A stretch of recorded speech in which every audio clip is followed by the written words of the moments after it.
What's up, you guys? Sean Ross Sapp, Fightful.com. It is December 29th, 2021, our last post show of 2021. I'll get the plugs out of the way.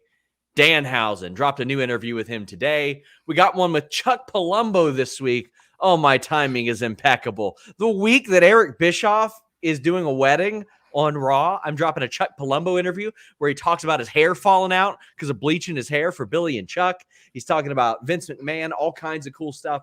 I love talking to people from like Ruthless Aggression era, Attitude era about stuff like that. Check out that interview. Next week, we've got Chelsea Green and Gail Kim, and we've got Steve Macklin ahead of Impact Hard to Kill. Next week, we got Battle of the Belts. This week, we got Day One. I did predictions with Jay Shell Nicole. There's so much stuff going on.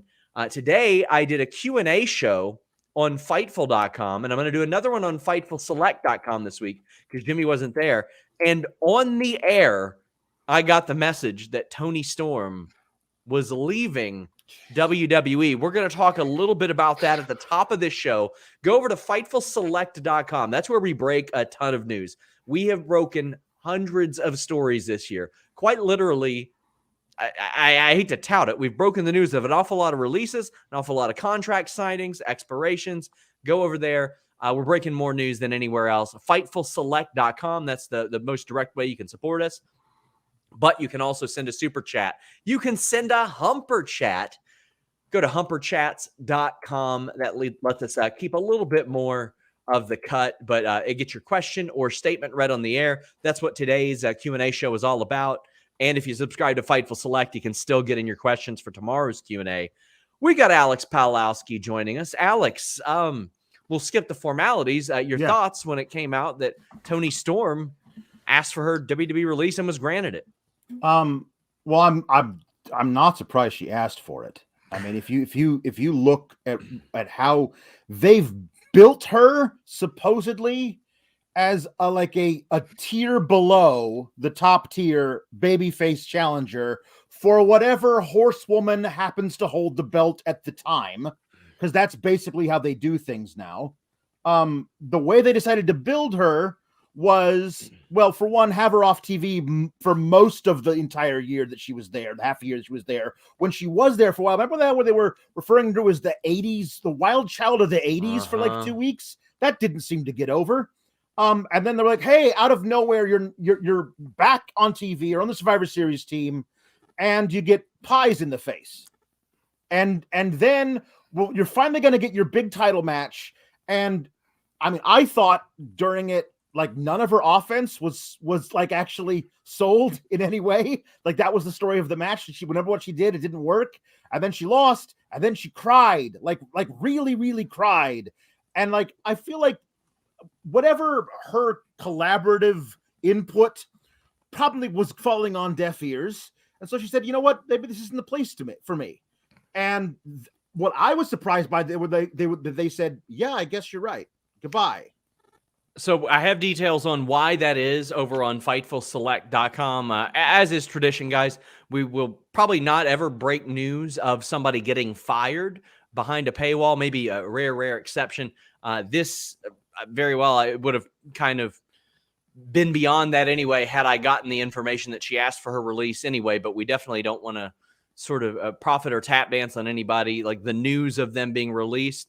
But we will post supplemental information about those behind the Fightful Select paywall. And we have news on when she asked for her release, why she was granted it, the reaction backstage.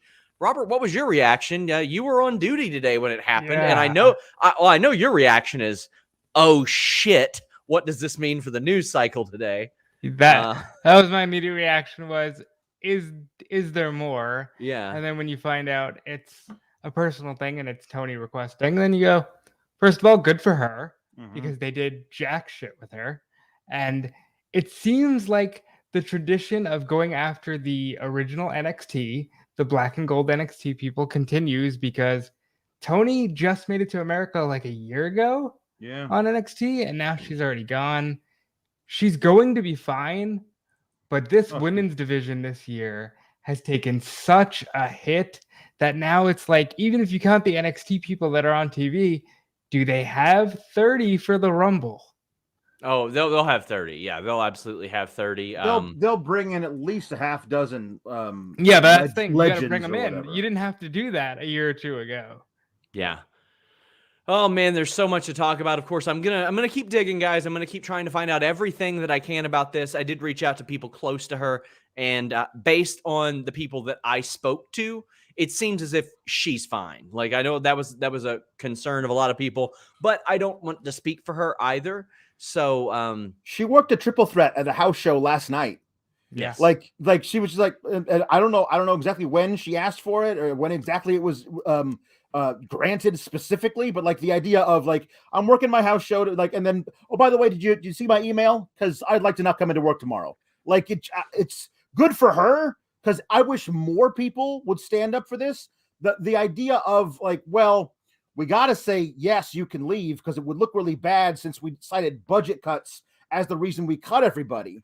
But I also think it kind of looks bad if it's like budget cuts, everybody, budget cuts. However, with the reported amount that Kevin Owens might have made, it feels like, like you want to keep Kevin Owens. He's great, but budget cuts across the board seems like a weird way to just throw out there as a reason for anything.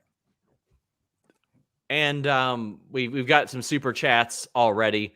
Nerd Guru saying TK needs, and I repeat, needs to hire Nixon, Newell, Athena, and Tony as soon as he can, because the Mercedes added, their division could be Flames. Oh yeah. I'll throw Mia Yim into that list, and I think we got some very good ones. James Draw says, I think so. WWE is my fan. I mean, oh, okay. Good. Cool. Thank you for the super chat. We greatly appreciate it. CM says, love watching E-Drones cry over Britt posting a picture of Tony on Twitter. Hope to see her on AEW whenever she's available. Man, the shit that people get upset about today is unreal. Thank you, James Draws, also for that super sticker. But yeah, I thought that was just the weirdest thing. People getting upset over Britt, who is Tony Storm's friend. Yeah. Like, come on. And like, I don't know. Why wouldn't, I mean, if you were a woman at any company, and Tony Storm's a free agent, you want Tony Storm to come in because she's a blast to work with, apparently. Everyone loves wrestling her. Like, she's going to be great no matter where she goes. She was all over the place before the Mae Young Classic. Like, and before she came to WWE. She's going to work wherever she wants. Brent Lockman says the female side of the Owen is going to be bonkers. That it will be. Yeah. James Draws, we will find whatever your chat is here, but thank you for the donation. Greatly appreciate that. John Vask says WWE is not the dream job anymore if you want to be a real wrestler. Well, I mean, that depends. I mean, everybody can be the person that wants to kind of change that. Everybody can want to be the Bret Hart and Shawn Michaels that helped make that change happen.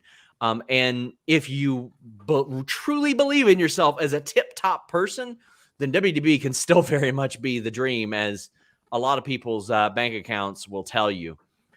C says, I feel like WWE are going to be left with 20 men and women wrestlers that are just going to run it back with rematches. They do that already. Yeah. They already do that.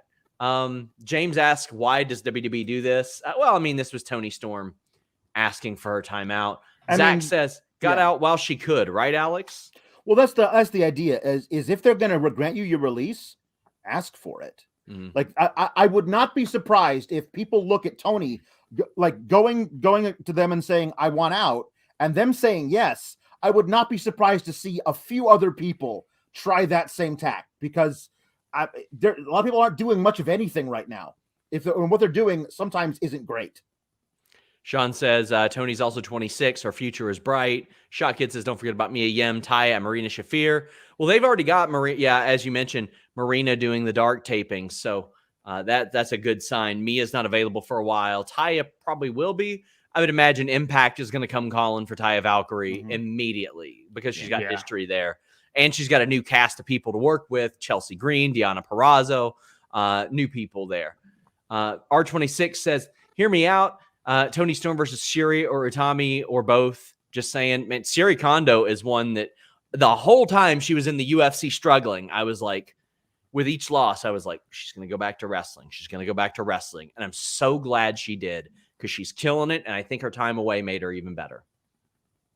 We've got Alicia Ellis saying, wonder if Tony will set an example for others to request their release.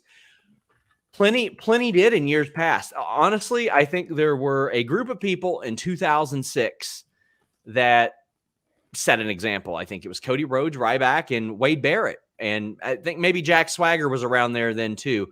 There were a few people at a time where WWE was not releasing people every single year, and they were just like, we're going to leave. And they were 4 people who had all, at one point, all were considered eventual world champions to some degree. And they left. And ever since then, we've seen that happen with more regularity. Of course, it slowed down during the pandemic, but we have Macho Penguin saying, I want more Sue on Dynamite. I'm on her side. I guess you could say I'm in the Sue's side squad. Very clever, Macho Penguin. He's also asking how you feel about Bobby Portis. Oh, I love Bobby Portis. Bobby's the underdog, man. He's the people's champ. That guy's great. I mean, that guy took way less money to re-sign for us when he could have made more money on the outside. We're like holding on to him so we can give him more money next year on a 1-year deal. Love that dude. Tyler says, tell me if I smoke too much. What if Warner brings in John Cena to the TBS debut as a judge in the main event as a DC HBO crossover? Buddy. I mean, it's TBS crossover. He's plugging Wipeout in that case. Buddy, yeah, I saw a video of 3 girls smoking meth in a car on Twitter today, and I think you're the person that gave them that meth. That ain't happening, my friend. I appreciate you, though. Rob Reed says, have to send a super chat right now as the Humper Chat link isn't working for me, but I have to ask, is Dynamite moving to TBS next week? Didn't hear it enough tonight. Oh, you know Cody's calling it the mothership in his promo. How long until 2.0 brings out a bicycle? There you go. Guys, get in your Humper Chats. The benefit of Humper Chats is you can leave them before we go on the air, after we go off the air. Any of that. Would greatly appreciate if you did it. Jay Blood says it's the first episode he's disliked in a long time. Production, in-ring chemistry, a lot of talking toward creatively uninspired ends. Woof. I thought this was a fairly missable episode of Dynamite outside of a few things. There were a few happenings, but Robert, I felt like it was all right. Like it was like I don't regret watching the show. It was okay. But as far as Dynamites go, this one ain't in the top half of the year. I think it's no coincidence that the Undisputed Era had to carry a middling 2-hour show on a Wednesday night. I think they're used to that, and I think they did it very well. Alex, what'd you think? I thought it was fine. It didn't like I thought they were going to go out with a huge bang for the final show on TNT. I guess they're saving a lot of that kind of stuff for the first show on TBS, which I guess makes sense. There were a couple of things that I really appreciated, and a couple of things that were like, oh, all right. Two things I really, really hated. One thing because of my own proclivities, and one thing was it was just bad. But I thought there was a lot of big tag team matches recently. Yeah. A lot of like, let's see how many dudes we can throw in a ring at one time recently in AEW. Yeah. I'm going to offer my thoughts on that and some of the things that were a little meaningless, but we're going to move on to the review portion after a couple of super chats. We have C saying, random question, why don't wrestlers have good Titantron intros in their entrances anymore? It's either a logo or a name on the screen. It's easier. That's why. Red Dragon has an actual red dragon breathing fire everywhere. I like that Titantron. That was pretty cool. And it's a lot of work, a whole lot of work. And I bet you it was even more work 20 years ago when they did them for everybody. Yeah. So I don't quite know why. James Draws, thank you. We will give you a follow on here. Nerd Guru says, great episode tonight. I'll be in attendance next week. Any chance after Hangman Brian, we get Moxley return to deck the winner? Well, with GCW teasing like a world championship contender and all that stuff, and Brett Lauderdale saying that title will stay on Jon Moxley, it leads me to believe like maybe he's got some information to indicate maybe Moxley could be back. I don't know. It's just my thought on the matter. Not anything worth reporting. Kate Krolog says, production seemed pretty off constantly tonight. Maybe they're just not used to running in Daly's place. Wouldn't think so, but who knows? It was configured a little bit differently. Like the camera was off to the side a little bit more. This was Keith Mitchell's last wrestling show after like 40 years. So it's a bummer to see so many people have issues with the production. I'm with you there. But we started off with a can they coexist match. Now, I'll give AEW credit. Just because WWE does it all the time doesn't mean they can't do it. But no, they couldn't coexist. And Christian ate the pin. Lucha Brothers, Jurassic Express versus FTR, HFO. I think Christian taking the pin here was the right move. Because the heels should probably win every so often. Hardy Family Office got to get some wins here and there. And this was harmless for a couple of reasons. Lucha Brothers are the champs. FTR are the AAA champs. HFO desperately needed a win. And I mean direly needed a win. And Jurassic Express are the top contenders. So you have Christian take that pinfall, Robert. I think that works. We see them go at it backstage, but it built up throughout this with the old, oh, I'll tag you in, I'll tag you in. It wasn't quite as goofy as what we saw at the end of NXT last night, where two people were mad at each other over winning the match, but we did see some coexisting or lack thereof. Yeah, this was fine. I mean, anytime we see the Hardy Family Office, it's like, okay, so I know what's happening here. It'll be a big cluster. I'm excited to see Jurassic Express hopefully win the belts. I want to see them celebrate with Christian, and then Christian can eventually turn and maybe get a partner himself, maybe Jericho. I'd love a heel Jericho and heel Christian, but I want to see Jurassic Express win, and them losing to FTR. Nobody's losing anything losing to FTR. They're the best team in the biz. What'd you think of this one, Alex? Well, first, I love FTR getting the victory because they've been, taking pins kind of as part of their whole thing right now. Also, I love Private Party dancing to FTR's theme as they came out. That's good stuff. That's some good stuff. I also like, everybody comes out separately for the baby faces, but the heels are one big unit. Like, well, you need a big unit so far and so forth. But I love that the theme song for FTR just kills me every time because it's straight out of like 1985. It's just wonderful. Yes. They're old school wrestlers. But some of the things that I thought, like, they've been missing spots on camera a lot recently.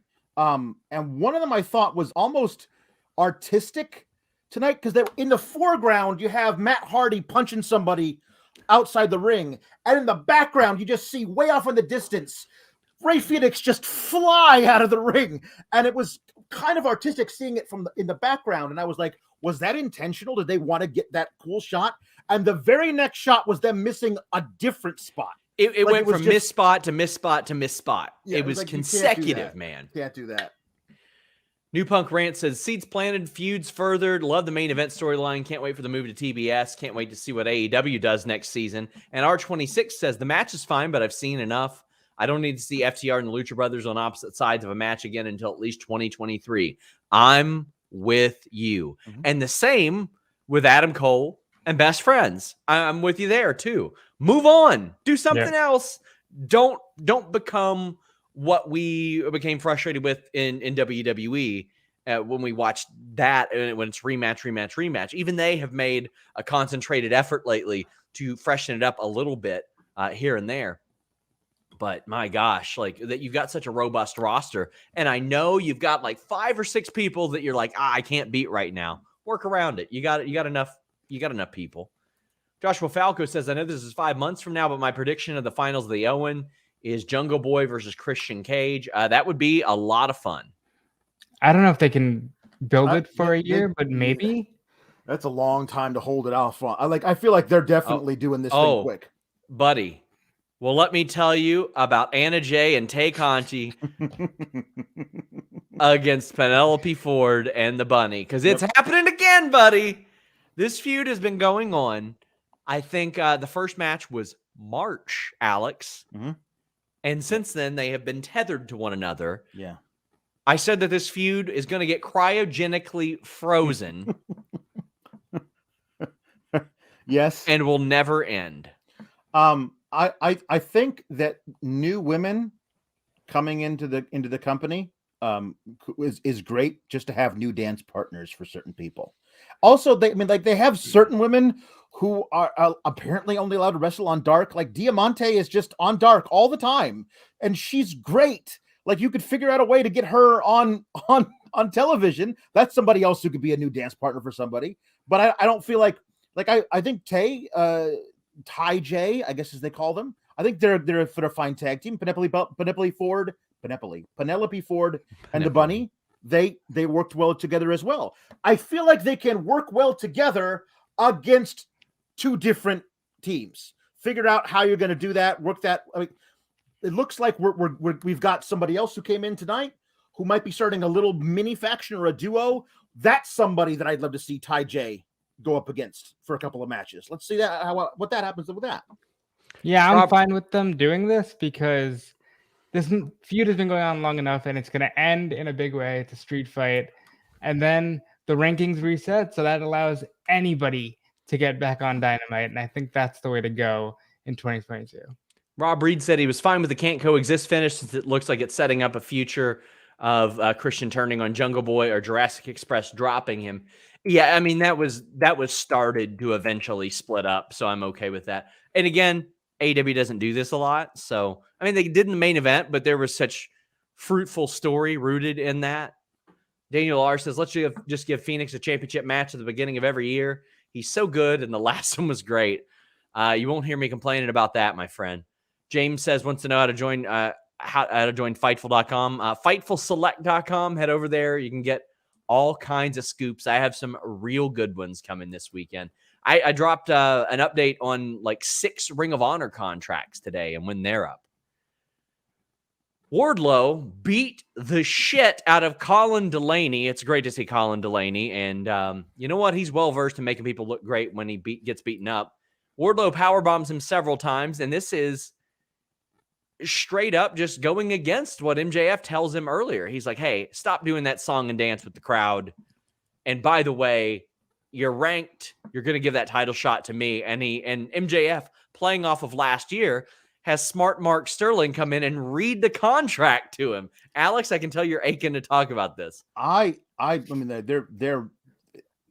they're doing something with this right now, and I love it. I mean, like the idea of like they have Wardlow say not only like you're going to win the number one contendership the ladder match at Revolution. And when you do, you're going to give me the title shot.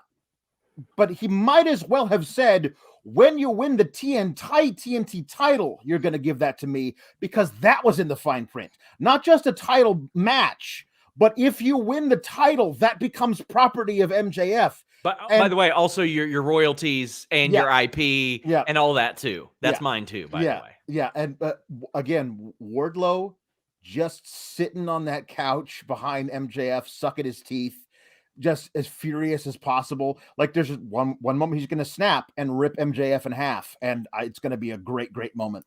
Robert, I loved MJF calling it the Powerbomb Symphony. Mm-hmm. That's going to stick. That's fantastic. And maybe smart Mark Sterling's best moment ever, because he gets his own shit in and he goes, yeah, and I've got a plan for Jade. And MJF just looks at him like, I thought this was one of his best performances too. Yeah. He did the speedy legal speak thing like that you hear at the end of all those commercials on the radio where they got to power through those last 2 seconds and get the shit in. MJF says to Spears says to Mark Sterling, disappear. Mark Sterling goes, I'm leaving. He just nopes right out of there. That was good stuff. Nikolai says, pretty sure he did say the title goes to him, not just the shot. Yeah. Everything goes to him. All of it. All of it. And Cadillac says he loves that Wardlow is wrestling every week, and it takes like 2 minutes. That's it. Takes a couple minutes. Yeah. Nikolai, we just read that one. Zero Fear says, really enjoyed the show tonight. Hope everyone at Fightful has a great new year. Love you guys. Well, we love you too. Thank you so much. We greatly appreciate that. Daniel R says, hey, all, Sean, I'm sure you're excited for that tag match on Rampage. One small annoying thing about Rampage, the heels ran away 2 or 3 times. It is a little thing I found, but annoying. It should be saved for the scared heels. Yeah, I think there are some spots that AEW is overdoing a little too much. And I mean, I was on that with Gang Wars for a long time, and they eventually stopped leaning into that. Now we're seeing a little bit more. The rematches are happening a lot. We're seeing a lot of the same dance partners all the time, which is okay because you do have to further some feuds that way. But still, I enjoy the show. Josh says the bidding war of 2024, MJF referencing. He called Sting an untrained indie backyarder. Good. And he goes, does anybody know who trained him? Exactly. Because he wasn't trained. I love it. I love it. And I mean, quite frankly, back then, there was an era where people walk into the gym, and if you're a wrestler, you go, you should get into wrestling. And then it happened. Yep. So I love that. Flo Pro for show says VKM or MJF is VKM. It's perfect. He hints towards 2024, knowing they could never acquire him. 2022 would be huge for AEW. Robert, I'd be shocked if he ever went to WWE of his own volition. Yeah. I can see him entertaining it, and I think they'll definitely, want to talk to him. I think he's in a position where he could hold the title and do the CM Punk ROH thing, but actually stay, and that'd be the big reveal. But he's never leaving. He's a pillar, and he may be the pillar. Brent Lockman says, Phoenix makes the most insane things look effortless. There's a bunch of people on this roster that do that as well. R26 says Sheeta Deeb is a long feud worth the time. Ty J and Bunny Ford is the long feud that is not. I'm ready for it. Anything HFO related. Ty J versus Penelope and the Bunny is like 3 times as long as Sheeta and Deeb, and that's been going on for a while. We've got Brent Lockman says MJF says you don't get paid to promo your own stuff, Sterling. I like the affiliation still being there, by the way. We had the former LAX, Proud and Powerful, and Eddie Kingston against Garcia in 2.0. And right after the commercial break, 2.0 sneak another one out. I love Garcia in 2.0, like having their number. Because again, they had to win eventually. People liked them. They wanted to enjoy their work, but hate them as well. But Robert, they had to win eventually, and they got 2 wins over these guys, which I think carries an awful lot of weight. You got to get Proud and Powerful in the title picture sooner than later. But this is good. It helps establish Garcia in 2.0. And we'll talk about the match itself before the post-match. The match itself was good. Eddie Kingston and Garcia, they look real. They're so real with everything they do. On the flip side of that, everything 2.0 does is a caricature of just what a wrestler should be. And they have to be in the running for most improved position in wrestling in 2021. I mean, they went from being the Ever Rise, Bali Rise staples on 205 Live, and now they're integral parts of AEW, and I think it's awesome. How'd you feel about this, Alex, before we get to the post-match? Right. Number one, I think that they need to get Sting to join Kingston. Kingston, I put on some face paint too, and there can be like a Kiss cover band, because I really enjoyed the different variations of black and white they've been using on the face paint for Santana and Ortiz. I love Santana Ortiz. And I feel like they have a bigger chance to break out as a trio with Kingston leading them, and then he can step aside and let them do their thing, because they have somebody else who's leading them right now who doesn't feel like, it feels like to me is not willing to step aside and let anybody else do their thing, which we'll get into in a second. But Kingston got in as the hot tag and then tagged right back out. And I feel like I never like the psychology of like somebody almost dying in the ring, finally making the hot tag. You get in and you do machine gun chops and you tag back out. And it's like, well, I'm still blown up from before, my friend. That's fine. The rolling of the tights is frustrating, but that's intentional. We're supposed to hate 2.0 and Garcia, and that's working. They're smart enough to realize that eventually they'll get their comeuppance and we'll all cheer. And It's a lot of Kingston's own aggression, like unfoiling himself too. Yeah. And afterwards they get jumped. And some of you may say, well, what the hell's up with the Inner Circle? They didn't split up this group 7-8 months ago. Well, Chris Jericho's back because he remembers the Inner Circle. And I like this because he's face to face with Eddie Kingston. And Robert, this is something that I at no point in my life have considered: Eddie Kingston and Chris Jericho.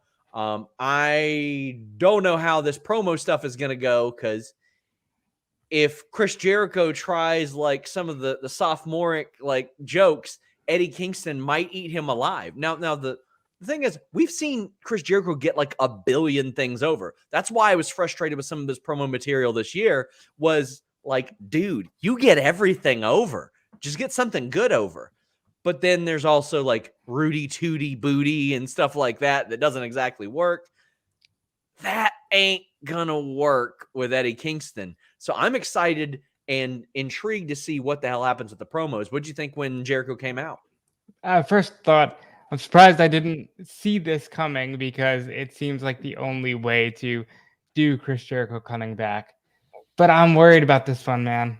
I don't know if they're going to try to turn Kingston back heel because they flip-flop with him a lot. You can't do that with this Kingston, but will they know that with Jericho? Because Jericho's so over because of the song. Will they make it seem like Kingston's just being a crummy heel for cutting off the song? I'm nervous about I it. think you go with whichever way the wind blows, week to week. Like, people are gonna think, man, Eddie Kingston's jealous, and he's gonna be like, Chris, what took you so goddamn long to get to the ring to help us? Like, where you been?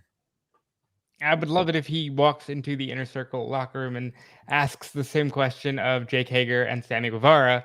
Where were you? These are your friends. But I am nervous, but I'll let it play out because I do trust these guys because they are some of the best. So Tyler says, why the fuck did Jericho wait until Judas dropped to save Santana? Because he's an egomaniac. That's why. And Eddie Kingston will reference that. And Nerd Guru says, I got to say that Judas wasn't that loud. Uh-oh. It's Daly's place. They've heard Judas 740 times. Like, it ain't nothing new to them. Alex, what'd you think of the Jericho situation? First thing I thought was, God, I hate Chris Jericho.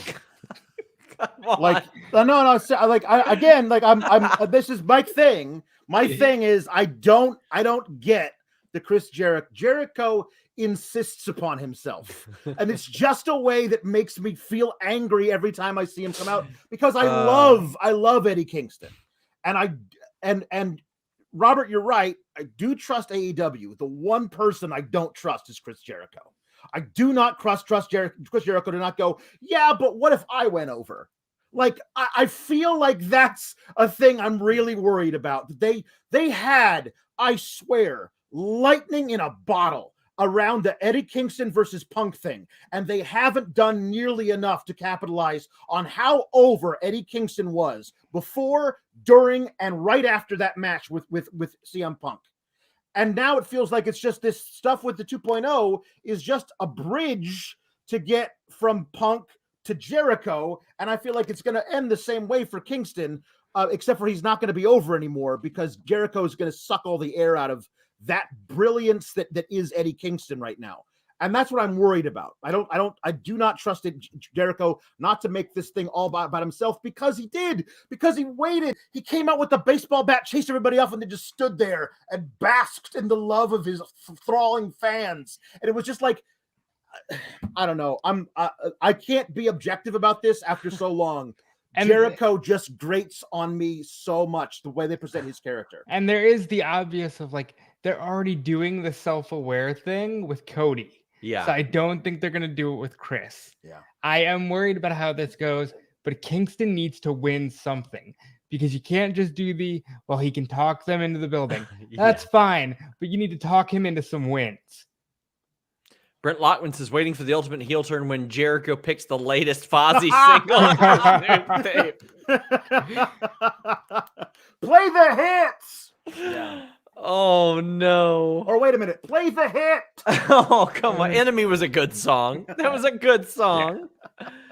Oh, we've got so many super chats to catch up on. Rob Reed says, I need more red mob boss suit Sheeta on Dynamite. Oh gosh, I love it. I love it. I just wish they wouldn't immediately follow it up with more Sheeta Deeb. Like stretch it out.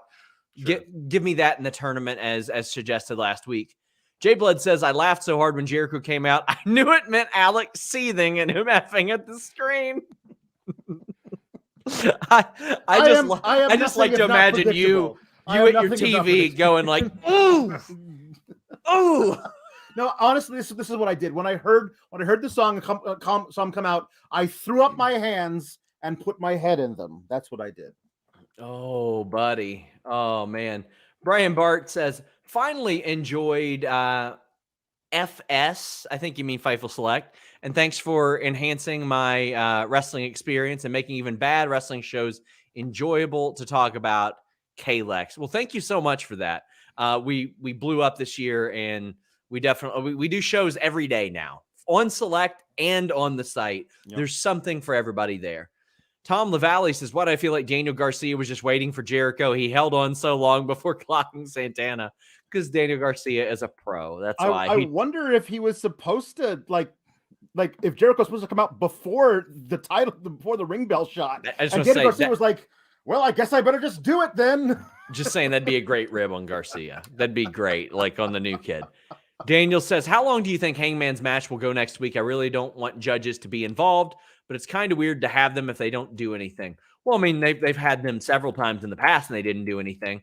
But we did see the video. Bryan Danielson said he ain't working until it's time for his match. Robert, do you think it goes to the judges next week? Hangman pins him at 59-59. So I think Woo! I'd love it. That was what they did. They almost did last time. Well, this time they get it done. And I think Hangman actually gets it. I would love to see Bryan win. I'm not opposed to Bryan just winning because he's the best wrestler in the world. I wish they'd add like a no DQ, even though there's no DQs in AEW anyway. Right. Like add the stipulation to enhance like the possibility of the judges and give them more stuff to do next week. But Alex, how do you see it? I mean, if the over under is a half hour, I'm gonna go the under, just because they got a lot of other stuff on that show. Yeah. More than they had on Winter is Coming. It feels like you have the judges there, and then you just, instead of having like this, a grinded out like war of attrition, which the first match was. Maybe this starts out more of a sprint. Like maybe we could see it actually cut down the runtime that way. You know, it's crazy. Everybody went nuts over Bryan Danielson and Hangman going an hour. Winter is Coming, but Veer's been coming for 2 months, and everybody just makes a joke out of it. True. Nerd Guru says, Alex, here's a question for you. Would you rather go to an NXT 2.0 live show or go see Fozzy live? Oh, NXT 2.0, because there's a chance I might see Tony D. There you go. Zach Barber says, Alex's hatred for Jericho in spite of the crowd's love will always pop me. I enjoy it too. I'm not a bandwagon fan. Brent's all in on this. He said Fozzy has a 13-minute song called Wormwood. Have him pull the reins. Oh no! Oh my God! In So Great, we've got a bunch about Wardlow still too. People are hot on this. He says if you look at Wardlow last week in the segment, he looks like he's scratching his crotch, but he's using his middle finger the whole time. Buddy, I wasn't paying attention to that. That's funny. Nathan says Wardlow demolishing Cody in the open challenge in Cleveland would be great. Yeah, there's a lot of stuff on the Cleveland show that would be great. Yeah. Jay Blood says, it's genius that AEW starts a bidding war angle and stories come out about WWE's interest. They're helping AEW creative more than their own. I never hear people within WWE talk about, oh, I want to sign this person years down the line. So, I mean, I've not personally heard that, but of course WWE's going to have interest when he becomes available. Yeah. Irene says, Jericho is a divisive character, and placing Kingston in a feud with him feels like a step down for Eddie right now. I disagree. I think anybody in a feud with Jericho is probably a step up in profile. Alex, you're shaking your head. It's a step up in profile for sure. If the whole thing is there to just in the end make Jericho look good, then it won't by definition make Eddie Kingston look good. Like I think there's a way you can do it where both guys come out good on top. that is my fear, is that won't happen. Jericho is still Jericho, so it's good for Kingston, but Jericho needs to be shitbag heel Jericho so Kingston can win and it can be a feel-good moment for everybody. Yes. Shotkid29 says, idea, Eddie calls Jericho on his egomania, who denies it, but starts the rift between him with Proud and Powerful and Sammy. AEW is really good at branching off stories like this. So I'm excited to see how that plays out, and I like that idea. Brian says the only way for this to work is if Eddie, to make Jericho so mad and embarrass him in a way, he goes full 08 heel mode. We've seen heel Jericho within AEW, but yeah, I think there's probably still one more little run left in him. Alex says, any news about AEW coming to the West Coast? Yes, they are this spring, I believe. I would expect them to. I mean, along with the AEW Double or Nothing stuff, I would imagine. Yeah. Oh, man. I don't know how to get into this Dan Lambert, Brandy Rhodes promo. So instead, I'm going to tell you about Helix Sleep and delay it as long as possible. I don't even have the gimmick up for it either. Like, I don't have the half screen deal. Like, I don't know where it is. So, like, we're going to have Alex and Robert mime sleeping techniques. But I use Helix Sleep. I legitimately love it. I'm so happy to be working with them in 2022 as well. I've mentioned this time and time again. Last year, I wanted to invest in my sleep. I wasn't sleeping well, and I wanted to make sure that I was, because a good night's sleep changes your life, changes your day. And now I get a good night's sleep every night with helixsleep.com/Fightful. I was looking for a mattress, but I didn't want to go to the mattress store in the middle of a pandemic. I didn't want to go roll around on some mattress that a bunch of plebs had been doing flying elbow drops on, spreading all their droplets on, if you know what I'm saying. Didn't want any of that. So I found Helix Sleep, and I took a 2-minute quiz. It matched me to the Dusk Luxe model, and they have soft, medium, firm mattresses, ones that cool you down, ones that are good for your spinal alignment, ones that prevent morning aches and pains, even a plus-size mattress for plus-size sleepers. I previously only slept on my back. Now I'm able to sleep on my side because I got a mattress that was more suited for me, and it is a huge upgrade over that slab of memory foam that I was sleeping on before. You take the quiz, you order the mattress you're matched to, and it comes shipped to your door for free. You don't have to go to a mattress store again. And if you don't like it, you can send it back and they will come pick it up for you. 100 nights you can try it. They've got a 10-year warranty. It's risk-free. And now they're offering up to $200 off all mattress orders and 2 free pillows for our listeners. And I picked up a couple of those pillows, and it helped. I had a couple of, what's it called? Herniated disc. I had a herniated disc in my neck. I used their pillow, and I look like these two fellas right here, except I've got a lot better neck support than Alex right there. HelixSleep.com/Fightful. Check it out, my friends. Who told you two it was open mic night, bitches? Oh, God. This is what you woke me up for. So, Dan Lambert comes out. 5 more minutes. 5 more minutes. You've got the alarm set to wake you up through this whole promo, but it ain't happening.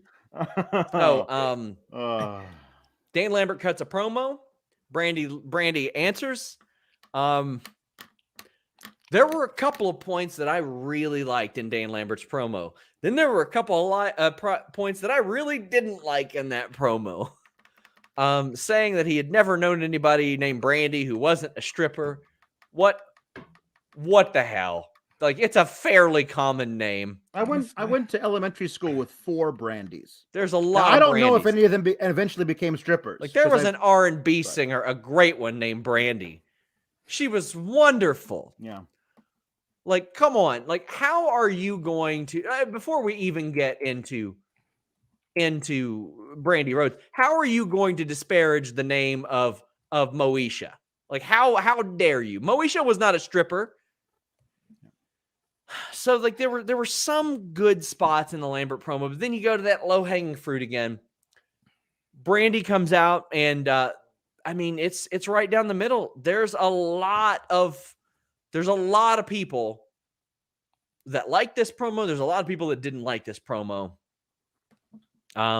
That's where I'm going to end my analysis of it for now, and I'm going to pass it on to Robert. And I will consider. Are you?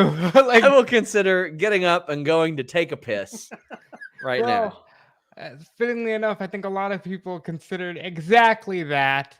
I mean, Brandy Rhodes is divisive as is. This was a take on her promo against Jade, which was divisive in itself. She mentioned Paul Heyman because I thought they were distinctly trying not to say Jim Cornette, and Dan Lambert went right and said, I prefer Jim Cornette. That is fine. It's no secret that Tony Khan was a fan of his. That is what it is. Then Dan Lambert says, Alex, everybody wants to reach through the TV and slap you. Okay. And then Brandy insinuates that Dan Lambert likes to pay to get beat up by women because that's what gets his rocks off. Sure. All right. And then he says, I'm a Brazilian judo black belt. And Brandy says, yeah, well, that's fine, pal. I'm a black bitch. Okay. All right. And there's Sean. I did the heavy lifting here. This promo, they shoved 10 pounds of shit into a 5-pound sack here. And they didn't. All they needed was 5 pounds of shit. That's it to fill it up. You don't got to go with 10 pounds. It is what it is. Brandy said the line, so she clearly thought of the line. She clearly thought the line was fine. I don't know why they would insinuate that Dan Lambert and Brandy Rhodes would ever have a match. I don't want to see it. I don't think anybody wants to see it. Go ahead, Alex. Valov says, Alex is an actor. Well, we're about to find out just how good he is. This isn't me acting, man. Where was Cody? Like, I mean, it's Daly's place. I don't know why he wasn't there, but it was a weird thing to have her answer this and him not be there. He just won the TNT title. You'd think he'd want to come out and do like a big victory lap with the TNT title, like in Daly's place, the home of AEW. It was weird to have him not there, especially with this segment. A couple of things, like just ballpark, like just overall. Dan Lambert, no. Just no to Dan Lambert. We got a super chat about that. Dante says Scorpio Sky and Ethan Page don't need a mouthpiece. Exactly. Lambert might hurt them in the long run. Cyclops says less Lambert promos, more women's matches. So yeah, and then Brent Lockman says hated the segment the whole time. I'm looking at Ethan Page, wondering why he's not the one speaking. Exactly. A couple things. If you feel like you've got to reach all the way to I've known a stripper in my life whose name was Brandy, and then connect it to this woman's name is Brandy, therefore she must be a stripper, and that's the best insult you can come up with for a woman, well, then you're stupid. You're just stupid. If you need to insult a woman and the only thing you can go to is she takes her clothes off, like, and who could give a shit? Like, exactly. Who could possibly give a shit? Who could possibly give a shit? But to you, she's somehow less than because she whatever. That's just stupid, low-hanging fruit, lowest common denominator bullshit. Then do not assign to me or anyone else that I want to slap Brandy Rhodes or anybody, especially any woman, in the face. Like, that's ridiculous. That's beyond the pale. The idea, like, that you actually could say that everyone watching wants to reach the television and strangle you or something. That's like sociopathic. And you know the type of reactions we're going to see. Like, we're going to get a cut. Mike's back now. It was crazy for a second. So you know what we're going to see in a couple of comments. LMAO triggered snowflakes, leftists, people that will defend any bad dog shit as if it's good because it's like as Jay Blood says. No value judgments against the material. It was stuff that shocks in a former era, but largely bores now. None of it felt organic. Miss. I know Dan Lambert is a talented speaker, and he's quick-witted.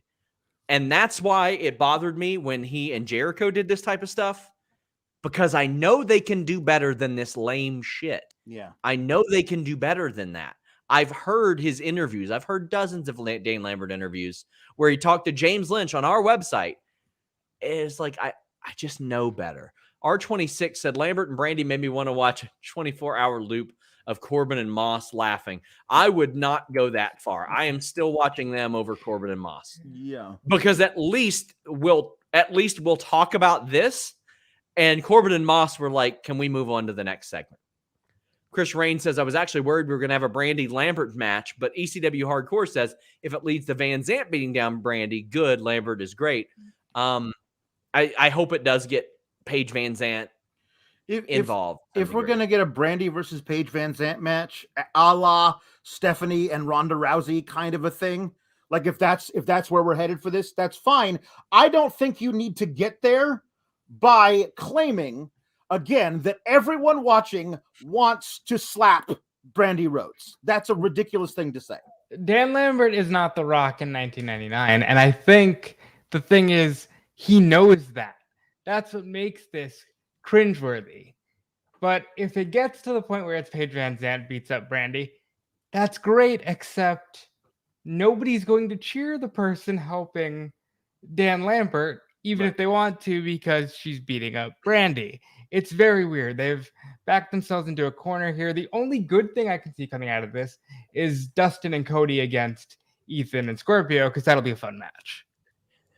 We've got a ton of super chats. Zach Barber says, to be fair, I think Lambert was playing off Brandy's heat with the slap comment. Sure, but it's like then say I want to slap you. Don't assign that to me. I'm not part of this.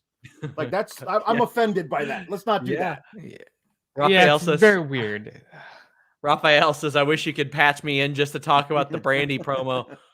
Buddy, you know what? I'll drop you the link right now, just in case. Just in case. You know what? We'll do an extra few minutes. If you really want to, I'll drop it right there, and we'll go without the overlay, because Raphael is much more qualified to speak about that promo than I ever will be. Ryan says, what are your thoughts on the Dan Lambert Brandy Rhodes segment? Twitter seems to be ripping Brandy apart. I feel like I should have read that one first. Well, listen, I just want to say, I love that Ryan sent that as if like, otherwise, will they talk about it? I wonder if we'll get to it otherwise. Oh, damn. Ryan said the Brandy promo seemed really stereotypical, judging by some in the black wrestling community on Twitter. I'll let them speak for that. I don't want to speak about it at all, honestly, if you couldn't tell. Alicia Ellis says, I felt like Lambert is a culmination of the wrestling women haters on Twitter.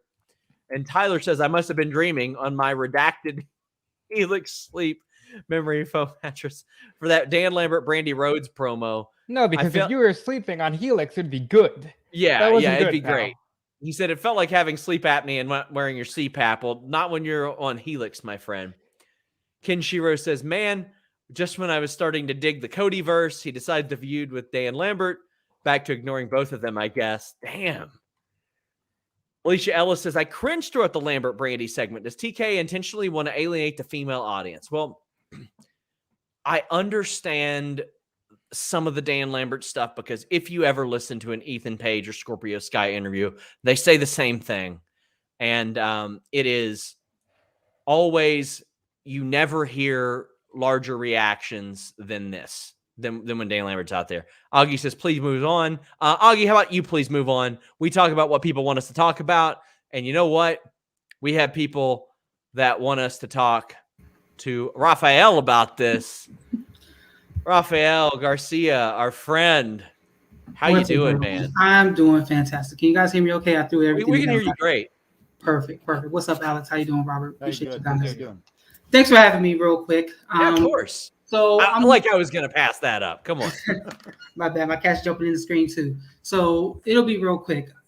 As we've been talking about AEW maybe doing something more with the black wrestlers on the roster, especially with the women. This isn't what we asked for. Like this is probably the furthest thing that anyone's been asking for. So it's unfortunate that maybe they're not hearing what people said about the first time Brandy did this with her and Jade.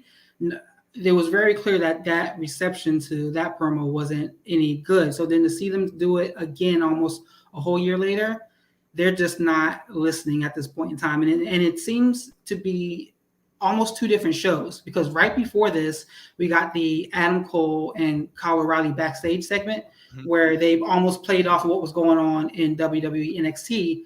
And then to see them go a complete 180 degrees less than 2 minutes later, it's just too different. It seems like two different shows sometimes. And this is not what people who look like me want to see. We don't want to see a black woman in a powerful position that she's in, getting on TV calling herself a black bitch. We don't want to see that. And if anyone compares this to the way that Jade signs off from her promos, it's two totally different things. Totally different. And I'm not even going to entertain that piece of the conversation, but they could do so much better than this, and they choose not to on a regular basis. So that needs to really be brought up more often. Raphael, thank you so much. Guys, make sure you follow Raphael. He is at @rgarcia_sports. We're definitely going to have him on a show sometime soon. Raphael, thank you so much. No problem, man. Thank you, guys. Go back to what you were doing. I appreciate all you do. Hey, we appreciate you for coming by, Raphael. Yeah, thank you. Have a good one. Man, we've got some more super chats about this. Sawyer says, do Lambert segments do numbers? Someone high up at TNT love him. I'm trying to figure out why they brought him back. As I mentioned, a lot of it is the audience noise. I didn't understand the Baron Corbin thing, and I sure as hell still don't now. But then I went to a live show, and I heard the crowd boo him, and I could see why Vince McMahon on the other side of Gorilla is like, ha, ha, ha, ha, ha, ha. That's what I saw. Zach says, this is strictly for that Brandy Lambert Lambert promo. Lambert's best promo, and then Brandy gave as good as she got. Her best segment, just good stuff. Man, see, there are some people that love this. There are some people that enjoyed it. When I asked, like, hey, how'd you guys feel?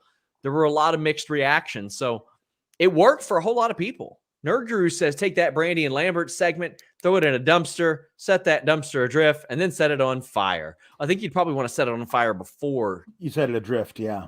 That'd be hard. Hard to, unless you get like a Viking funeral with a dumpster where you like shoot that flaming arrow at it as it's down going down the river. That'd be kind of cool.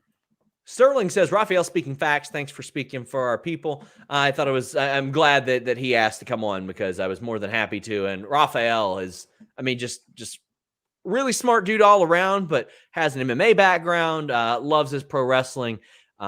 Always been a sentimental guy to me with that MMA pro wrestling crossover. Zach says, I feel sorry for Brandy. She can't win. Not with that promo, she can't.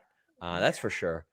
That's like giving up 6 runs in the first inning and saying, can't win. Well, it's hard. It's not easy there. CM says, the Brandy and Lambert stuff feels very Jerry Springer show to me, and as someone who laughs at the scripted chaos of it, I thought the promo was funny. You know anybody who's been on Springer, Alex, Robert? No. I do, actually. I do too. Well, look where Kentucky, Florida. Yeah, there you go. Of course we do. Lord Jackson says, not going to lie, I keep forgetting how fire Brandy can be on the mic. Slightly off topic, but the questions keep coming about the possible trios titles. What do you reckon would be the pros and cons of freebirding the tag belts? I don't Then really you're getting see... into different territory, so I'd rather just have a trios title. Yeah, and I've got somebody that I really respect within the business saying they use the 6-mans to further tag and singles programs without messing up win-loss records. If they do trios titles, they're fucked there. They'll have to start doing 8 and 10-man tags then.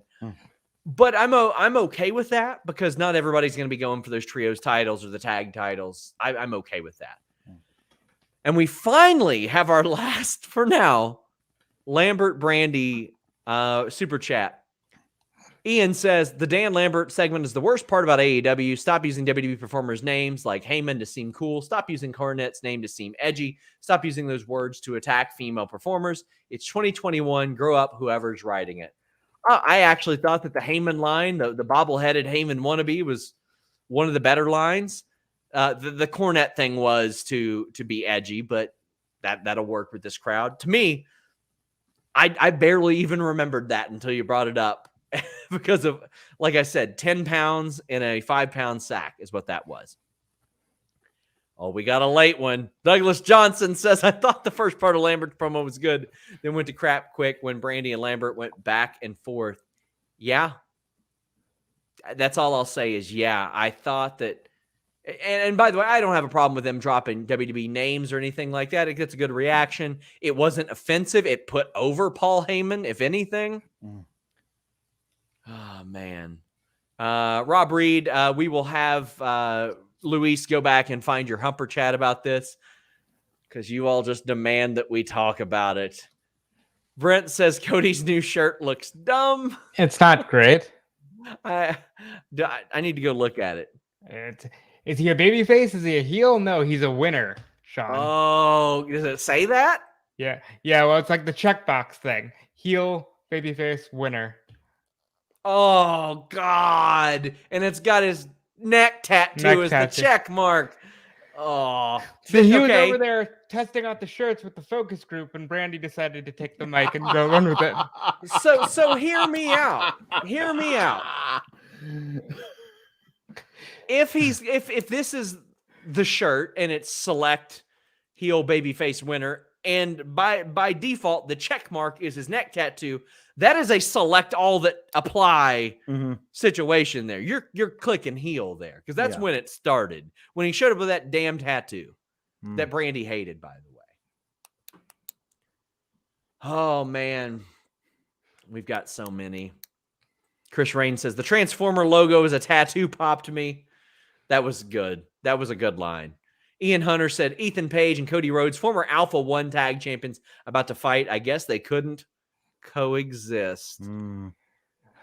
Brody Manhenney says, considering Cody is on the poster for next week, Page isn't winning on Rampage, is he ever going to get the TNT title or the tag belts? Yes, I think he's going to have. Yeah, they'll get there by next year. Thank you, Sova, for that. I know what you're referencing. Austin Pender says, the Dan Lambert side felt very 50-50 for me. Just hate that we have Men of the Year tied up with him. Wouldn't mind him being used for other talent. Brian Cage is sitting at home right now, I would assume. Yeah. I mean, maybe he's backstage. Tone says, do you think Arn would be crazy to tell TK he immediately has to take a pedigree bump to enhance Cody's heel turn when it happens? Also, who do you believe will be the first person Hook doesn't turn his back towards? The first person that's a big threat, a big name. I think so. Cody.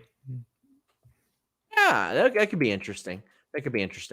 Swiss Roll Chris says, another question for Alex. Would he rather go to a Fozzy show or convince yourself John Cena going over Nexus was the right decision? I mean, I guess I could wear earplugs at the Fozzy show. Jay Blood says, fantasy booking, Steamboat, Brett, and Kenny as judges. Fans don't mind them involved. Added gravitas, storyline, intrigue. I like that idea. I like those three especially. It's a reference to the Steamboat Flair thing from years ago as well. Yeah. Alicia Ellis says, commentary mentioned tonight that they would be on the air for the entire match, even if it went over the time slot. Wonder if that's foreshadowing next week on TBS with Hangman going last and having an overrun. Oh, no, it's not. They did not have an overrun tonight. That was just a clever little thing that they say when there's no plan for an overrun. But they want to make you think that maybe there will be. They had a hard out time of 10, and that was that. Pro Wrestling Podcast says, kind of thought Mark Quinn's return would have had more of an impact than what I saw. It's just good to see him back in the ring. Like he's been around, but I mean, he's not like a gigantic name for them. So I'm not surprised. As soon as, because Hardy keeps teasing it, Jeff joins him in AEW and they can do the tag matches with Private Party, I think Private Party will be in a much better place. Listen, guys, I love you all. I do. I wish y'all would shut the fuck up about Dan Lambert at this stage. Cadillac Carson says, if that Cody shirt doesn't show he's self-aware, nothing else will. Austin Pender says, the Dan Lambert side felt 50-50 for me. Just hate we have Men of the Year tied up. We already read that, Luis. You're putting in ones that I've already read. What is this rib of me, Luis? Daniel says, I think Lambert could be okay, but if he's going to do this, don't do it for Ethan Page and Scorpio Sky. Do it for someone who needs help on the mic. That seems to be the constant here is like, why them? Why them? Somebody resent that super chat. Luis didn't even, like, they sent it twice. They sent it twice. We must talk about it more. And Rob Reed, we found your Humper chat. He says, that was by far the worst segment AEW's ever produced, and that includes the Dark Order Creeper missing Dustin Rhodes by a mile. That was on production a little bit, but I mean, it was also on that person. It wasn't supposed to happen like that. Look, you're not going to get me to say that was worse than the weigh-in. The weigh-in was terrible. The weigh-in was absolutely. This was bad. The thing that I still don't get is that if Cody can't be there tonight, and they still want to do a segment furthering this feud, okay, we'll do Brandy instead, and then this comes out of it. Cody's there tonight because they're taping Rampage with the TNT title match versus Ethan Page right now, currently. So if Cody's there, do that. Like, there's no reason to bring Brandy and the stripper thing. And don't you all, sitting at home, want to punch a woman? Like, there's no reason to bring any of that. Who among us does not? Whomst among us has never wanted. Come on. Oh my God. By the way, guys, get in your super chat, your Humper chat. This has been one of our most super chatted nights, and I love it. You guys are always on fire for these AEW shows, so thank you all so much.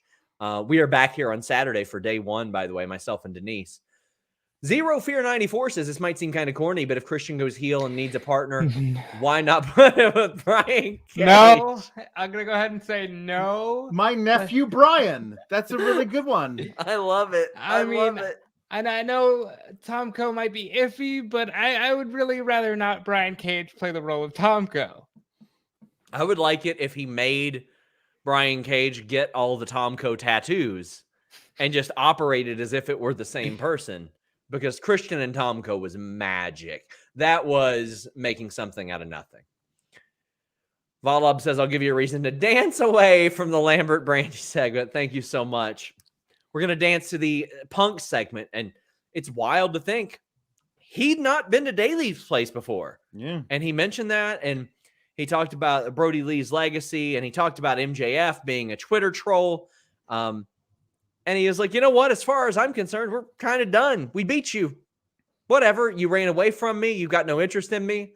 But I hear you want the world title. It'd be a shame if somebody messed that up.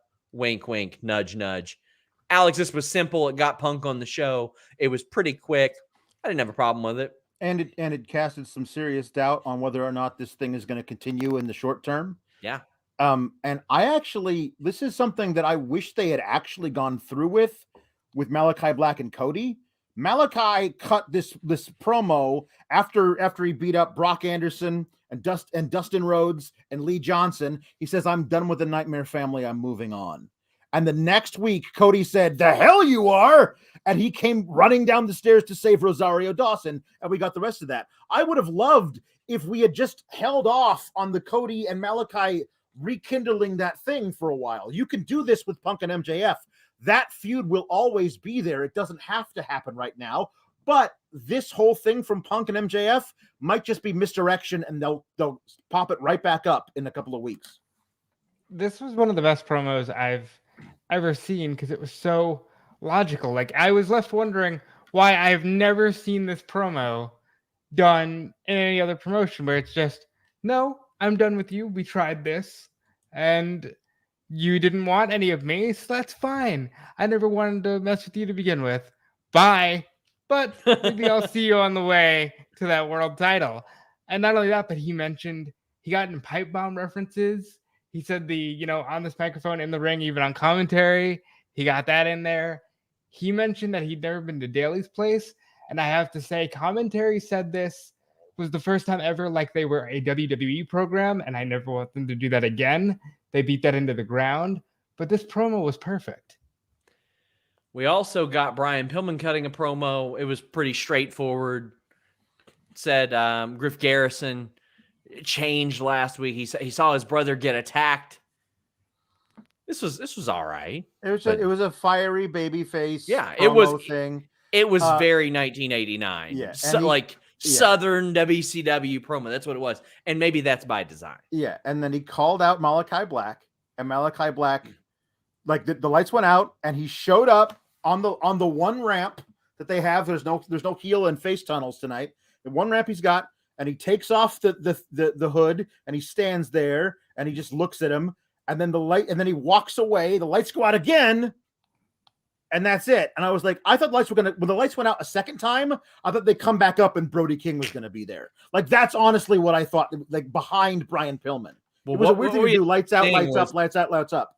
Malachi Black just strolling to the back afterwards. I don't know how many of you caught that. That was kind of funny. No, I'm just walking. They could have kept the lights out like 3 more seconds, and I don't think you would have had that problem. Yeah. Somebody mentioned the Venom shirt. Like, is that a wink and a nod? Like, he's or is infected with the symbiote? Pro Wrestling Podcast says TJ, Penelope Ford, and Bunny, and the crowd goes mild. I'm ready for them to wrap it up. Nerd Guru says Brian Cage should be renamed. I don't know if it's okay. He says Sledge and Christian. There's already a Sledge in ROH actually now. I did an interview with him this year. Rafael Garcia says don't forget. The Rhodes baby also ended segregation. It's true. It's true. That was this year. Yeah. Cadillac Carson says one positive to the Lambert segment. Why are you all still doing it? Yeah. He says it's bringing in more money to Fightful. That it is. I won't complain about that. Rob Reed said, love the call back to the pipe bomb. That was nice. He said that even on commentary, nobody could touch him. And Taz said, oh, really? Which I liked.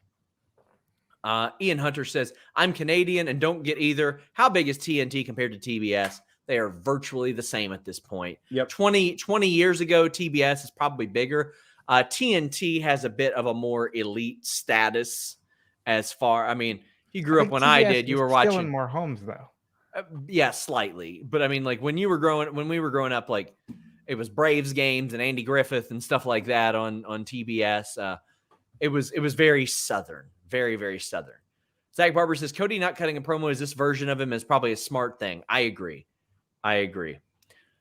Well, we got the TBS title tournament. We've got the final set. It is Jade Cargill. It is Ruby Riott. We got a big debut in this. We will talk about the debut at the end of this. Shotkid29 says, how about Rosa Cargill? That was a very good match, he says. Chris Rain says he loved Thunder Rosa's gear. I saw a lot of mixed reaction to this match. I thought it was all right. They missed a couple spots, like Rosa slipped, but then, oh boy, that pump kick from Jade Cargill, it hit. Jade Cargill working on selling more and more and more. She's selling her leg. It's very, very interesting to watch that unfold because now you've got Ruby Soho. I may have said Ruby Riott earlier. I get it, guys. You'll be okay. I promise you're going to be all right. She's going to probably attack that leg next week, Alex. What'd you think of the match itself? Listen, guys, I think it's inevitable that Jade Cargill is going to win this thing. I think we're all hoping. Everyone that I know was hoping against hope somehow along the line, and I feel like this is made for that bitch show line is really going to get some play with her as the TBS champ. And I think that if you make her go through this tournament undefeated still, and she's the champ, and she has 3, 4, 5 defenses still undefeated, that woman who beats her for the first time to become the second ever TBS champ gets a huge double rub. Like that's a big time thing to do. And I think it's important to have that. You ride the monster until you know exactly how you're going to defeat it. Like that's what you do. I thought I saw a lot of things in this match that were encouraging. Like they asked her to sell a lot, and I thought she did a very good job of it. It was actually kind of weird to watch. It was very sympathetic as well. Sympathetic, like Thunder Rosa put her in the figure 4, and her just like using those giant arms to push herself back through the ring and then reach back over. Like there's a really interesting. She's obviously not there yet, there's no reason for me to believe that she can't continue to improve and become a major player for them. Is she going to be an all elite worker? Probably not. But can you use her as a character and get other people over as well? Absolutely. And she's a bona fide star when you just look at her. You just look at her and you go, damn, that's star presence. Now, am I rooting for Ruby Riott next week? Ruby Riott, because I've loved her better since get she that was name right. Ruby Soho. I'm rooting for Ruby Riott because I fell in love with Soho! Ruby Riott. Her name's Soho! Soho. I'm saying years ago in NXT, I fell in love with her as that character. And I've been rooting for her so much since then, when they brought her to the main roster and then buried her over and over again. Oh yeah. I've been rooting for her from the very beginning, the first time I saw her work years ago. So I'm rooting for Ruby Soho next week. Absolutely. But I still feel like their whole point is to figure out a way to make it all right with us that Jade wins. Like if she just won in 4 or 5 consecutive squash matches, we'd be furious. Like having her come up against Thunder Rosa, have her work through an injury to defeat Thunder Rosa, but not even be able to, because we get this brand new, interesting new wrinkle in the whole women's division with this new arrival. Now it kind of softens the blow if you were really, really rooting for Thunder Rosa to go through all the way and win because of what we got at the end of this match. Well, Robert, I thought the finish was executed magnificently from a production standpoint, from an execution standpoint. Smart Mark Sterling distracts the ref. Thunder Rosa is kicked into the corner. We see somebody in a zipped up hoodie crack Thunder Rosa in the head. The spot looked really good. Jade Cargill wins. Hoodie unzipped. It's Mercedes Martinez, and that crowd loves it. And she has signed with AEW, Robert. People saying, what about Impact? It wasn't a full-time deal. This is a fantastic reveal, a great addition to the roster. This is a great get for them. And I mean, all that time being covered up as a member of Retribution did wonders for her because she pulled it off well here. And it looked great. But I also want to talk about the match. Thunder Rosa is phenomenal performer. Jade Cargill selling the leg. That's great. Now we know she can sell. I don't want her to win because Brandy hasn't beaten her yet. And Brandy would be the one to beat her for the TBS title. And I'm not looking for that. So let's not have that. So I'm looking for Ruby gets through. You've got Mercedes Martinez. She can work while Jade, I guess, holds the title and, just holds it until they decide to have what I'm assuming would be Ruby beat her anyway. I just want to say I got a photograph from the Rampage tapings. This is going to come as a surprise to you guys. I am very interested in the Bunny and Penelope Ford match right now, based on what the photo I just got from that set of tapings. I've heard, I've seen good things on my Twitter timeline about it. Yeah. So you know what? You got me. You fooled me. Brent says Jade looked good, and these sure are the kind of matches she has to have to get better. Rosa made her look like $1 million. Seeing Mercedes was happiness. I think Jade's got to win this, and for the same reason I said every week, Ruby Soho has already lost to the AEW champion. Jade hasn't.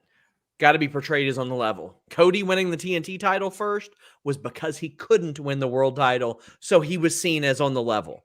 So I think that's got to happen. Chris Rain says, I was expecting Britt or Jamie Hayter, so Mercedes was a surprise. It kind of looked like Jamie Hayter, too, when she was unzipping it, which I thought was a really, really good approach. And Rob Reed says, or actually ShotKid29 says, Mercedes, let's go. Rob Reed says, Mercedes Martinez versus Thunder Rosa, hook it to my veins. Alex, this extends a need for Thunder Rosa and Britt Baker. Yep. It makes me think that that's happening at Double or Nothing now. There you go. Yep. Because that is the biggest possible match they can do for the women. This gets another month and a half, 2 months out of Thunder Rosa. Then she can move on and her charge towards Double or Nothing can happen. Right. Initially, when I suspected it was probably Jamie Hayter who cracked Thunder Rosa, I was like, really? This is how you're gonna protect Jade by and make it okay for us that Thunder lost, kind of a thing. And then when it was revealed to be Mercedes Martinez, I was like, I got worked. Because I was like angry at like the behind the ref's back finish. I was like, oh, I just have her beat Thunder Rosa. And then it became Mercedes Martinez, and I was like, oh, well, now I'm all in on this, because either Smart Mark Sterling made another signing and is having Mercedes and Jade Cargill team up. And by the way, that's an intimidating team. Or it's just Mercedes hating Thunder Rosa. And then if they become your proverbial Peter and the chicken, like that's something I could watch forever, is Mercedes Martinez versus Thunder Rosa over and over again. And then we have Ruby Soho comes down and saves Thunder Rosa from the beatdown. We're going to get that as a tag match at some point. That could be a lot of fun. I don't know who gets the hot tag in that match. Either way, that'll be great. If this company is bringing in Ember Moon, Tony Storm, maybe Mia Yim, we don't know. And so many others, I really feel like tag titles would have been the best bet, but who knows? Zach Barber says Ruby's promo in Road 2 was great. It feels like her moment. Oh no, my friend, it feels like Jade's moment. Andy Slamberg says that bitch Soho works. I mean, that's the kind of optimism we need. It's not a sure thing. Nerd Guru says manifesting Athena take that TBS title from Jade. Yeah, Athena's got to be a slam dunk of coming in. Alicia Ellis says, Sean, have you inquired about the status of Brian Cage's contract length? Check the Fightful resource page and didn't see it listed. If it's not listed, and I don't know, unfortunately, I know that he had been backstage a couple of times fairly recently. Also, guys, reminder, day 1 this Saturday. Check out FightfulMag.com for the latest Fightful magazine. We will have the new issue with Danhausen as the cover athlete up soon. But if you subscribe to FightfulSelect.com, all subscribers will get a digital copy of the new Fightful magazine when it drops. So just another reason to subscribe to FightfulSelect.com. Check it out, my friends. Backstage, we've got the Elite and Undisputed Era. There's maybe a tease that they'll be called Paragon. I sure hope not. But it was a very forced reference. I saw somebody say, it's a little close to Pinnacle, which I guess if you're WWE and nobody can have the same first letters of a name or something, sure. But Alex, you cover NXT every week. You covered Kyle O'Reilly and Adam Cole in a blood feud. Yeah. And basically, Adam Cole was like, everybody kind of get the fuck out of here, please. Or Kyle was too. And they addressed it. And Kyle was like, listen, it's the devil is what this is. Yeah. Listen, I know we didn't finish on the right foot. But we're in a different place now. And I know that us, the three of us, we are the best in the world, because they absolutely would believe that. And I know out there, Bobby Fish has my back. Let's find out if you do too. That's great, because it puts the onus on Adam Cole. And again, this is something that I love that specifically this group does, but almost always they do in AEW. They give us a reason why there's a camera present for this particular conversation. Like Brandon is there to film the thing, and they say, no, you keep rolling, it's fine. And then Adam Cole said, Brandon, cut it, because Adam Cole doesn't like that he's there stuck in the middle. I thought this was really, really well done. So I also want to mention, after the tapings tonight, they are doing a tribute to Keith Mitchell, which I think is very classy, very good. I see a picture from Scott Fishman where you got Dustin Rhodes, Jericho, Jerry Lynn, Arn Anderson, Tony Schiavone in the ring, Sting, people that he has worked with for a very, very long time. BJ Whitmer's out there, Tony Khan's out there. So again, Godspeed to Keith Mitchell, who has been responsible for help making a ton of moments that you might not even realize even more memorable. So great to see him paid the respect that he deserves. I love that. Big J says, very off topic, any chance that GOD shows up during this Undisputed Elite upcoming feud? I don't know the status of their contracts. I will try to find out. January is a good time to find out New Japan contract news, so I will work on that. Brent says, did Kyle O'Reilly, Cole, and Fish tease go in by the name of Paragon? Robert, how you feeling? It certainly seemed like it. So I liked on Being the Elite when Adam Cole said, we're the ultimate group. I'm like, okay, we can do Ultimate Elite. I can live with that. That's UE. That's fantastic. I love that these men are back on TV. I can't believe poor NXT, poor Sean and Hunter have booked the best AEW storyline. Those poor bastards. That's but crazy. So true. But it's awesome that we're existing in this time, and they didn't miss a beat out there. Maeve Deltzer says, seeing Red Dragon in the ring with Trent gave me flashbacks to the golden period of New Japan. Love wrestling in 2021. How many stars, Maeve? I covered New Japan, but when I fell in love with New Japan was Kushida versus Kyle O'Reilly, Battle of the Super Juniors. I'm a dork for a good double wrist lock, and that match was full of them. So it makes me very happy to see Kyle O'Reilly here. Cher Delaware says, Adam Cole on a pole match, holding his custody papers. Book it for Revolution TK. I mean, you could put that in the fight pit. It could be Adam Cole on a pole inside a hole. You could do that. You could do that. Jorge Sandoval says, love the Red Dragon theme. I can honestly see them doing an angle of the Bucks and Cole versus Red Dragon and Gargano. I think if Gargano comes in, you slide him into best friends. They need freshened up really bad, and they need a top level name. And I think Johnny Gargano is perfect. From what we saw in the way, I think he would fit in really, really great with those guys. I think it's Omega and the Bucks against. I think that's your next Blood and Guts match. Whenever they do that again, I think that's the obvious way to go, and I think that's where they will go. But there's a really cool way of swerving us and having it be Kenny and Red Dragon versus Cole and the Bucks, depending on which guys Cole chooses. And then Kenny hates Cole, and the Red Dragon hate Cole and the Bucks, and or whatever, that kind of a thing. You can switch everything up there. There's a lot of really interesting combinations they could go with. But if Marty Scurll had not been exiled for what he did, like there's Hangman Cody and Marty that could have been like a third offshoot of that as well. I mean, they did the Invasion of Raw together, but that ain't happening. Nope. That ain't happening. I'm waiting for Cole and Hangman to have an interaction because Cole needs to go, no, I picked you for Bullet Club. The only reason you have what you have is me. They can save that for when they're ready to heat up that as a program. Tyler says, I was expecting more with the finish. Not sure why they teased the show would go long. The storyline will get really juicy when Kenny Omega returns. Well, they tease it just because it adds that aura of unpredictability. Chris Rain says, so great seeing Red Dragon on screen. I do love it.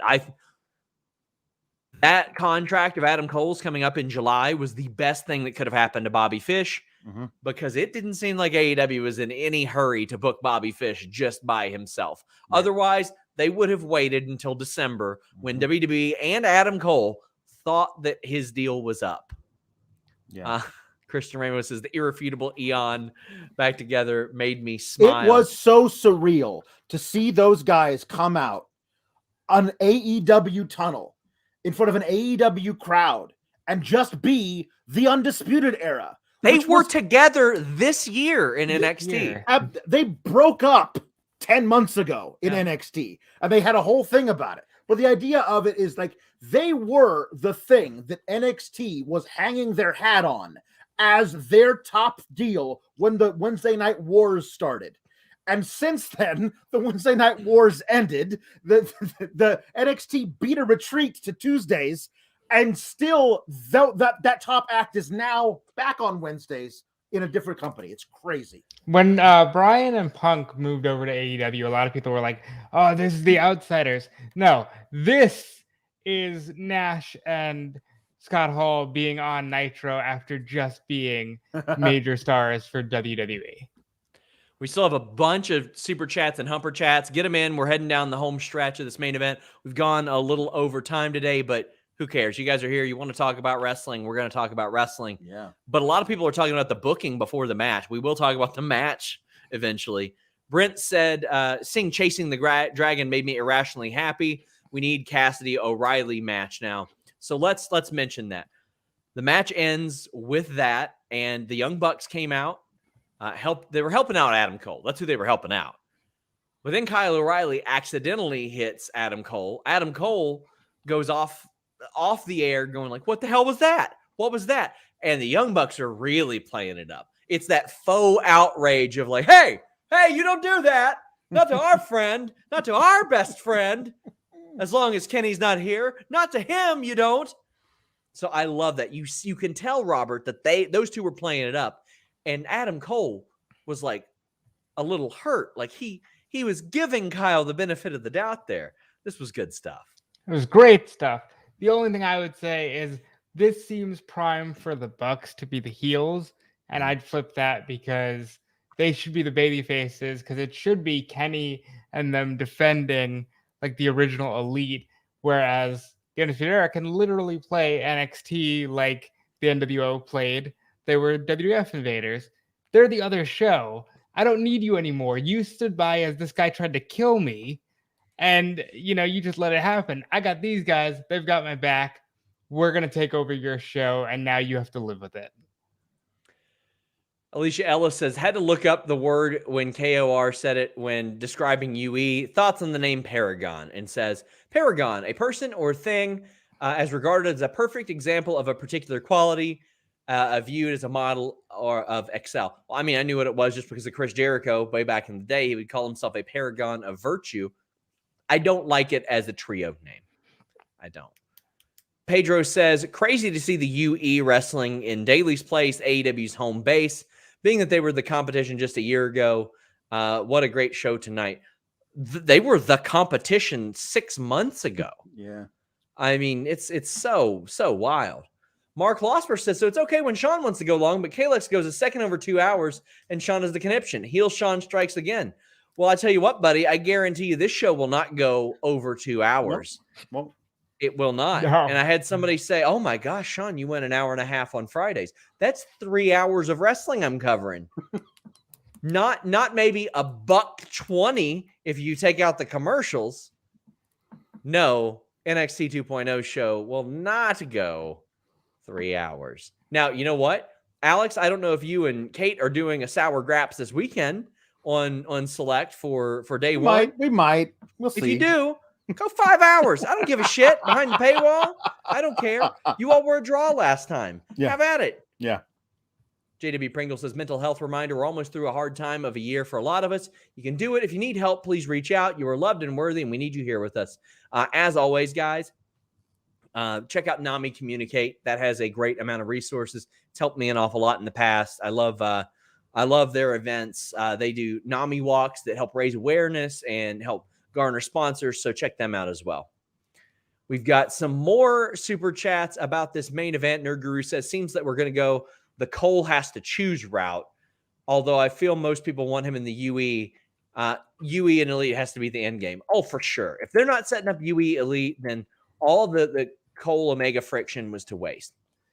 Jam Beard says UE and Silver and Black, RIP John Madden. Yes, rest in peace. One of the best coaches, analysts, personalities, athletes, foot salesman, for the love of God, tough acting, Tenactin. Give me a break. He was amazing. Brent says there's always a chance Red Dragon grab an American one to team with. I think you go with history. You go with what's there. You just go with that. That's simple. I mean, you can create history, but this is playing off of wrestling history. Yeah. Adrian says, great show tonight. Great to see the Undisputed Era back together and see Jim Ross tonight. Yes, glad Jim Ross is doing better. Regardless of what you might think of his work, he's better. He's healthy. Great news. Also, I want to wish Don West the best of luck. He's in the hospital battling cancer again. Another one of my favorite announcers of all time. I love Don West. Tony P says, won't be here watching you all live, but here's some love. I also have to say I'm excited to see how they will have Cole reference the way he was fired from Bullet Club by Omega in ROH when things go down with him and the Bucks. There is so much history to play off of. And I'm so excited to see it. Yeah. I love it. Daniel R. says, it won't happen, or probably won't happen, but I want Cole to beat everyone. He and UE are gloating about it, and Ciampa just walks out seething. No. I don't think so. I think Ciampa's staying with WWE. I think he's a WWE guy. I hope not. I mean, I want everybody I want everybody that I enjoy watching on the show that I cover. I don't cover Tuesday nights, so once Ciampa puts over Braun Breaker, there's no reason for him to stick around. Like he will have done his duty, and he can move on if he wants to. If he wants to stick around, more power to him. But if he wants to move on, he will have done his duty on that show. Mark says, aren't War Games matches generally 4-on-4? Who's the fourth for either side? They can be whatever they want. Yeah. And in this case, if you just have to be 3-on-3, it's a 3-on-3 I want to see. And I mean, you do 4 or 5 minutes in between entries. That's still a smooth 20 minutes right there. Like you don't got to have this match be an hour. Chris Raines says Cole and Red Dragon haven't missed a beat. Their chemistry was amazing. Yes, it was. And Anakin says seeing them team together with an undisputed champ brought a tear to my eye. So happy they're in AEW and love how they're not sweeping the NXT history under the rug. Kyle accidentally kicking Cole provides an interesting wrinkle. The favorite story of right now. Yes, wrestling history is AEW history. And to me, they've closed logic gaps from WWE. Aleister Black to Malachi Black has made an effort doing that too. And it's another reason I respect his work so much. And while I will say, yes, wrestling history is AEW history, that was also like, 3-4 months ago? So yeah, they couldn't just sweep it under the rug. They could. They could, but I mean... But I'm glad they didn't. Yeah. It would have been stupid if they didn't. Sean Blanford says, what would Adam Cole have to do to not be over with a live AEW audience? Nice to see Red Dragon reunite. Maybe cut his hair and be a manager. You know what? Yeah. He would have to manage Dan Lambert. Actually, no, because if he's talking for Dan Lambert, people are going to love him. If Dan Lambert managed him, there you go. That might be it.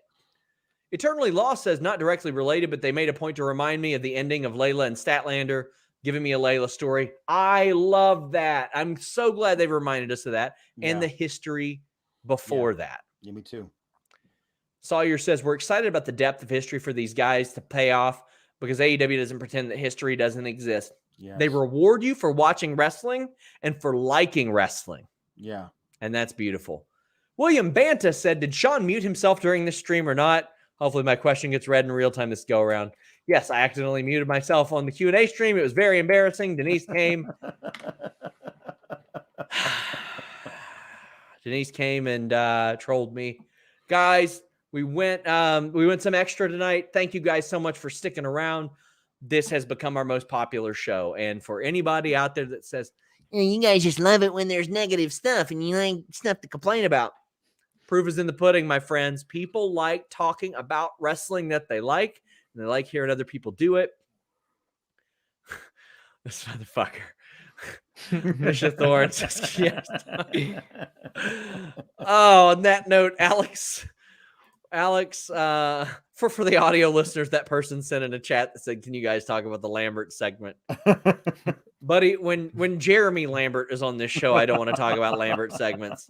Alex, tell the people where they can find you. You can find me on the Twitter at Alex Sourgraps. You can find me on Fightful Select, doing reviews of Raw and SmackDown.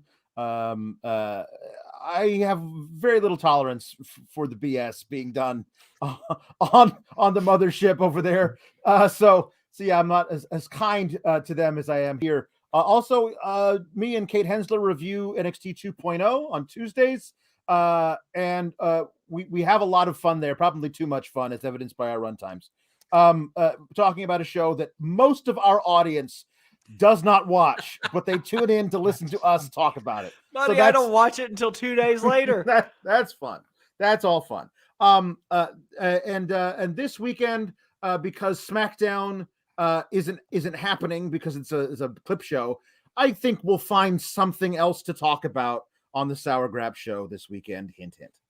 Well, I mean, I've given, I just to let our audience know and put pressure on Alex, I've given them the green light to do WWE post-show Sour Graps or AEW, whatever, because it was a draw last time. Yeah. And they would go live as we go live on the mainstream as well. Valab says next week on the Mothership Daddy. Get the bicycle. Get the bicycle. Okay, I thought it said get the bitch sickle. No, first. not the bitch sickle. The Get bicycle. the bitch sickle.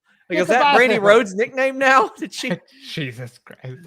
Robert, where can they find you? You can find me everywhere on social media at DeFelice, Twitter, Instagram, and Twitch. And this is the best thing I do all week, so I enjoy this. Let's keep doing this in the new year, and let's see what happens. Guys, this was Fightful's biggest year. Last year, things got very, very bright for Fightful, and it looked like, hey, we're going to do all right. This year, it became great.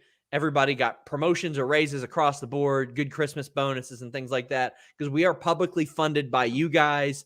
The work that we do on Fightful Select, the work that we do here is brought to you by you guys. So thank you all so much. I truly appreciate it.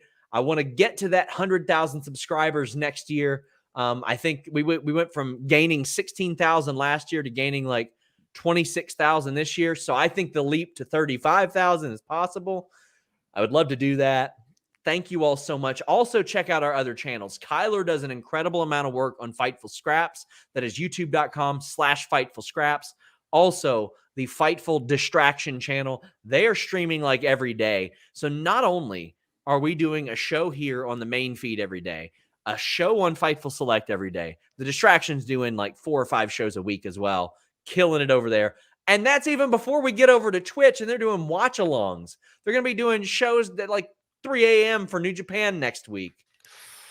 Thank you guys so much.